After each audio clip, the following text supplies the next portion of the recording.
Taqwa Talks with AI, when Taqwa talks to technology. Obrolan ringan menambah ketakwaan. Assalamualaikum warahmatullahi wabarakatuh, sahabat Taqwa. Selamat menunaikan ibadah puasa Ramadan. Alhamdulillah kita bertemu lagi. Ini adalah musim kedua pengkajian tafsir kita. Setelah satu musim penuh kita menjelajahi makna-makna di juz 1, hari ini kita akan memulai sebuah perjalanan baru, menyelami samudra hikmah di juz 2. Tentu saja, seluruh pembahasan kita ini, sebagaimana musim sebelumnya, senantiasa berada dalam bimbingan guru kita, Ustadz Ahmad Alifian, BA LCMA. Nah, untuk episode perdana di bulan suci ini, kita akan membahas sebuah peristiwa yang luar biasa. Sebuah momen yang terekam dalam surah Al-Baqarah ayat 142. Pernahkah Anda bertanya-tanya, bagaimana mungkin sebuah fondasi sepenting arah solat bisa diubah di tengah jalan? Ini bukan sekedar perubahan geografis, sahabat Taqwa. Ini adalah kisah tentang psikologi massa, strategi ilahi, dan ujian keimanan yang paling fundamental. Mari kita bedah bersama. Oke, mari kita mulai dari awal. Coba kita hadirkan dulu suasananya. Madinah, di masa-masa awal hijrah. Rasulullah SAW dan para sahabat selama kurang lebih 16 atau 17 bulan, mereka sholat menghadap ke satu arah, ke Baitul Maqdis di Palestina. Apa sebenarnya signifikansi dari arah ini pada awalnya? Kenapa harus Baitul Maqdis? Pilihan itu sangat strategis dan penuh makna.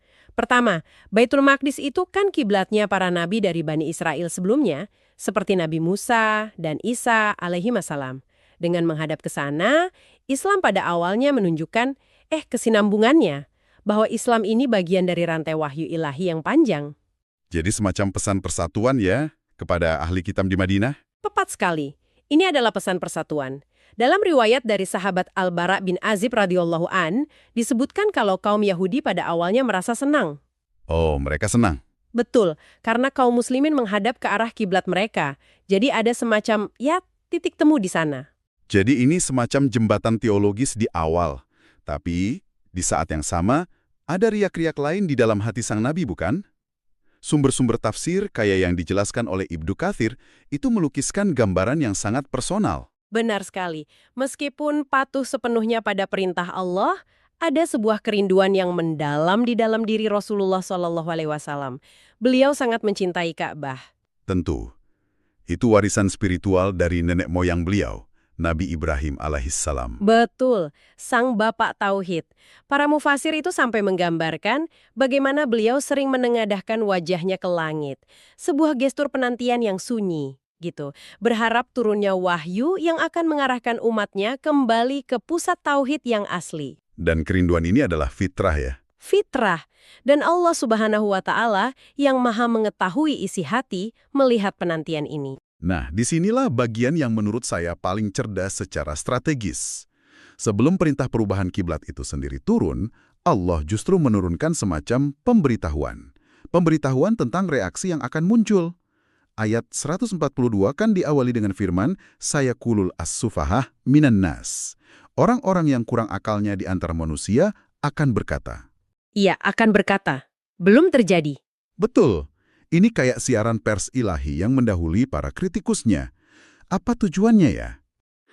Ini adalah salah satu mujizat Al-Quran yang luar biasa. Allah tidak menunggu kritik itu datang lalu menjawabnya. Justru, Allah mengabarkan kritik itu sebelum terjadi. Ini tujuannya ada beberapa. Pertama, untuk mempersiapkan mental kaum mukminin. Oke. Mereka diberitahu dari awal, akan ada yang mencela, akan ada yang meragukan. Jangan kaget, jangan goyah. Ini sudah kami kabarkan. Jadi mereka sudah siap mental? Akhirnya mengucapkan kritik itu, ucapan mereka tidak lagi orisinal. Oh, jadi hanya jadi pembenaran atas apa yang Al-Quran sudah katakan? Persis. Mereka seolah-olah hanya memainkan peran yang sudah dituliskan untuk mereka. Sangat menarik. Jadi, siapa sebenarnya yang dimaksud dengan as-sufaha atau orang-orang yang kurang akal ini? Tafsir-tafsir klasik sepertinya mengidentifikasi beberapa kelompok ya? Tepat.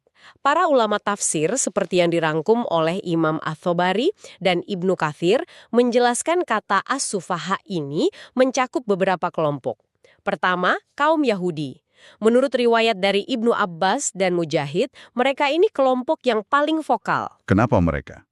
Karena ketika kaum muslimin tidak lagi menghadap Baitul Maqdis, mereka kehilangan klaim bahwa Islam itu cuma cabang dari tradisi mereka.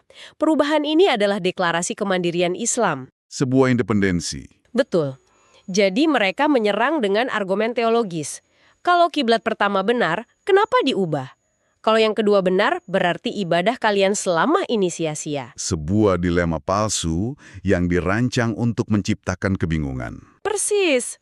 Kelompok kedua adalah kaum munafik, para pembisik dari dalam. Nah, ini yang bahaya. Menurut Imam As-Suddi, ini kesempatan emas bagi mereka.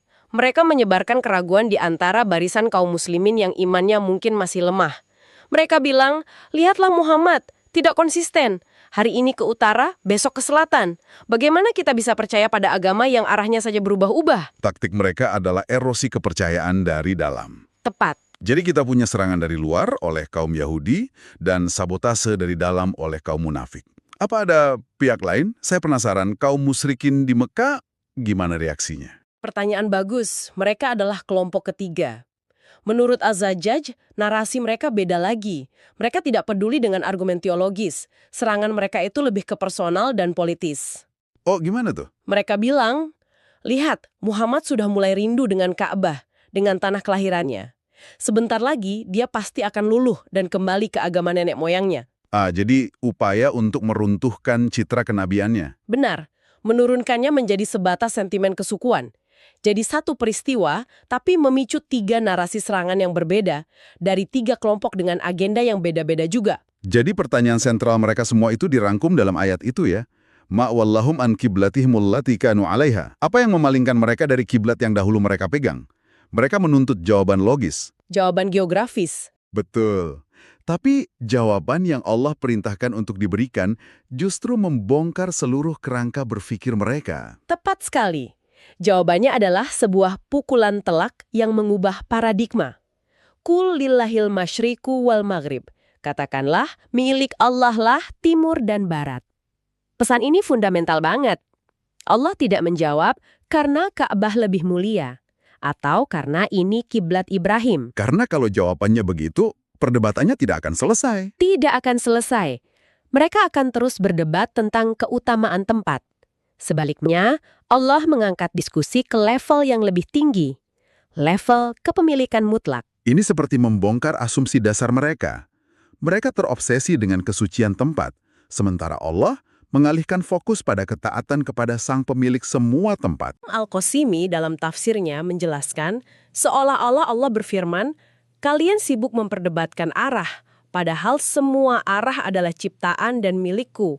Akulah yang menentukan kehormatan suatu arah dengan perintahku. Jadi nilai ibadah itu bukan di koordinat geografisnya. Bukan, tapi pada ketundukan hati terhadap siapa yang memberi perintah. Hari ini aku perintahkan menghadap barat, maka keutamaan ada di barat. Besok aku perintahkan menghadap timur, ya keutamaan berpindah ke timur. Hakikatnya adalah kepatuhan total. Tapi bagi akal manusia yang selalu cari alasan kenapa, jawaban kayak gini bisa terasa absolut. Seolah pokoknya begini. Bagaimana Al-Quran menutup argumen ini supaya bisa diterima hati yang tulus? Dengan sebuah penegasan yang indah di akhir ayat. Yahdi mayyasya'u ila siratin mustaqim. Dia memberi petunjuk kepada siapa yang dia kehendaki ke jalan yang lurus.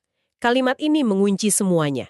Perubahan kiblat ini bukan tindakan acak atau inkonsistensi. Justru sebaliknya. Justru, inilah bentuk petunjuk Allah.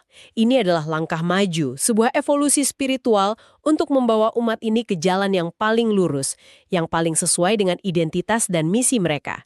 Jadi ini bukan penyimpangan, melainkan sebuah kalibrasi menuju jalan yang lurus. Teori dan teologinya memang sangat dalam. Tapi yang membuat kisah ini benar-benar hidup adalah bagaimana ini semua terjadi di lapangan. Bagaimana reaksi para sahabat saat perintah ini benar-benar turun. Ini kan bukan sekedar memo yang disebar ya. Jauh dari itu, kisahnya seperti yang diriwayatkan Abdullah bin Umar dan Al-Bara bin Azib radhiyallahu anhuma adalah sebuah drama ketaatan yang terjadi secara real time. Coba bayangkan adegan ini. Masjid Quba. Waktu sholat subuh. Betul. Udara masih dingin, suasana hening. Sekelompok sahabat sedang sholat berjamaah. Khusyuk menghadap ke utara, ke arah Baitul Maqdis. Mereka sama sekali tidak tahu apa yang telah terjadi, Wahyu yang baru turun semalam di Masjid Nabi? Sama sekali tidak. Lalu di tengah keheningan sholat itu, tiba-tiba seorang utusan yang baru saja sholat subuh bersama Nabi di Madinah datang. Dan dia berteriak dari luar masjid. Suaranya memecah kesunyian fajar. Wahai jemaah sekalian, sungguh telah turun wahyu kepada Rasulullah semalam. Dan beliau diperintahkan untuk menghadap Ka'bah. Maka menghadaplah kalian ke sana. Saya coba membayangkan itu. Di tengah sholat, mendengar teriakan dari orang tak dikenal, reaksi alami kita di zaman sekarang mungkin skeptis. Siapa ini? Beritanya valid tidak? Nanti saja kita cek setelah sholat. Tapi bukan itu yang terjadi, kan? Tidak ada jeda sedikit pun. Tidak ada pertanyaan, tidak ada keraguan, tidak ada yang membatalkan sholat untuk bertanya dulu. Yang terjadi selanjutnya adalah salah satu pemandangan paling menakjubkan dalam sejarah Islam. Saat itu juga sang imam yang sedang memimpin sholat langsung berputar 180 derajat. Langsung berputar. Langsung. Dan seluruh makmum di belakangnya, laki-laki dan perempuan, mengikuti gerakan sang imam, berputar di tempat mereka, melanjutkan rakaat sholat mereka seolah tidak terjadi apa-apa. Tapi kini menghadap ke arah yang baru. Menghadap ke arah yang baru, ke selatan. Itu luar biasa. Gerakan massal yang sinkron berdasarkan satu komando verbal dari seorang utusan di tengah-tengah ibadah yang paling sakral. Ini bukan lagi soal ketaatan, ini sudah level kepercayaan absolut. Anda menangkap esensinya. Ini adalah manifestasi fisik dari sami'na wa ata'na. Kami dengar dan kami taat. Bagi mereka, selama perintah itu berasal dari Allah dan Rasul-Nya, tidak ada lagi ruang untuk validasi, diskusi, atau penundaan. Kecepatan reaksi mereka itu yang jadi bukti ya? Betul. Bukti paling kuat dari kedalaman iman mereka. Sebuah standar yang mungkin sulit kita bayangkan di dunia yang penuh keraguan saat ini. Kalau begitu, mari kita tarik benang merahnya. Al-Quran sendiri secara eksplisit menyatakan hikmah di balik peristiwa besar ini. Di ayat berikutnya, ayat 143.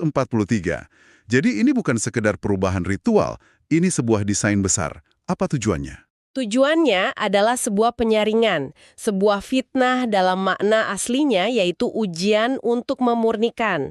Allah berfirman, وَمَا جَعَلْنَا الْقِبْلَةَ الَّتِي كُنْتَ عَلَيْهَا إِلَّا لِنَعْلَمَ مَن يَتَّبِعُ الرَّسُولَ مِمَّن يَنقَلِبُ عَلَى عَقِبَيْهِ. Yang artinya, dan kami tidak menjadikan kiblat yang dahulu kamu berkiblat kepadanya, melainkan agar kami mengetahui, supaya nyata, siapa yang mengikuti Rasul dari siapa yang berbalik ke belakang, murtad. Kata kuncinya di sana adalah lina lama, agar kami mengetahui. Tentu Allah sudah tahu segalanya, jadi ini maksudnya agar menjadi nyata ya, terlihat jelas bagi semua. Tepat, sebuah tes litmus untuk keimanan. Perintah yang secara lahiriah tampak tidak logis atau inkonsisten, ini justru menjadi alat penyaring yang paling efektif. Jadi ini memisahkan dengan jelas ya? Sangat jelas, siapa yang imannya tulus, yang ikut berputar di tengah salat, mereka mengikuti Rasul, bukan sekedar mengikuti araf.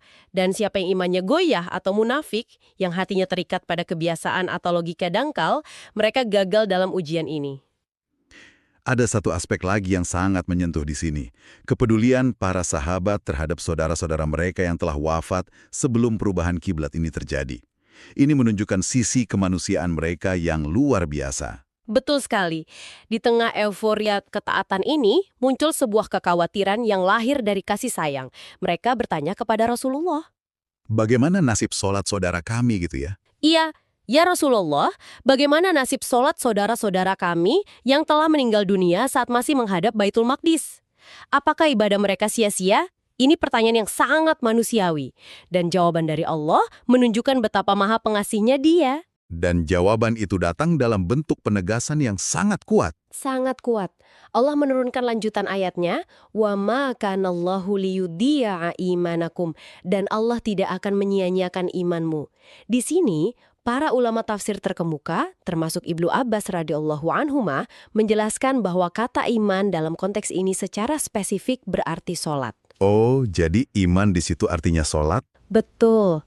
Ini penegasan bahwa sholat mereka yang lalu tidak akan sia-sia karena dilakukan atas dasar ketaatan pada perintah yang berlaku saat itu. Ini juga menjadi salah satu dalil terkuat bagi ulama Ahlus Sunnah wal Jamaah bahwa amal perbuatan adalah bagian yang tidak terpisahkan dari keimanan. Jadi sahabat Taqwa, kalau kita rangkum, kisah perubahan kiblat ini jauh lebih dari sekedar cerita tentang arah. Ini adalah sebuah studi kasus yang brilian. Ini pelajaran tentang kepatuhan sejati, tentang strategi ilahi dalam menghadapi para pencela, dan tentang bagaimana Allah menguji dan memurnikan sebuah komunitas untuk mempersiapkan mereka menjadi umat terbaik. Dan ini juga memberikan kita sebuah cetak biru tentang bagaimana menghadapi para sufaha atau pencela di setiap zaman. Akan selalu ada pihak yang mencoba menggoyahkan keyakinan kita dengan logika-logika dangkal, mempertanyakan syariat Allah dengan standar manusia yang terbatas. Pertanyaannya untuk kita ya? Betul. Pertanyaannya, apakah kita akan goyah oleh keraguan mereka, atau kita akan tetap teguh pada keyakinan, seperti para sahabat yang berputar di tengah sholat mereka tanpa ragu sedikit pun? Sebagai penutup, saat kita mengakhiri pembahasan ini, mari kita berhenti sejenak untuk merenung. Perubahan kiblat adalah tentang mengubah arah fisik dari Baitul Maqdis ke Ka'bah. Tapi ini juga sebuah simbol yang sangat kuat. Dalam kehidupan kita sehari-hari, di bulan Ramadan yang mulia ini, mari kita tanyakan pada diri kita, apa kiblat dari hati kita? Apa arah sejati dari ambisi, waktu, dan energi kita? Sudahkah kita benar-benar mengarahkannya murni hanya kepada Allah, meskipun seluruh dunia dengan segala tren dan tekanannya mencoba menarik kita ke arah yang berbeda? Semoga perbincangan kita hari ini bermanfaat dan menjadi pembuka yang baik untuk perjalanan kita di Juz 2. Sekali lagi kami ucapkan terima kasih kepada guru kita, Ustadz Ahmad Alifian, BA, LC, MA, atas bimbingan dan ilmunya. Taqwa Talks with AI, when Taqwa Talks to Technology. Obrolan ringan menambah ketakwaan. Sampai jumpa di episode selanjutnya. Wassalamualaikum warahmatullahi wabarakatuh.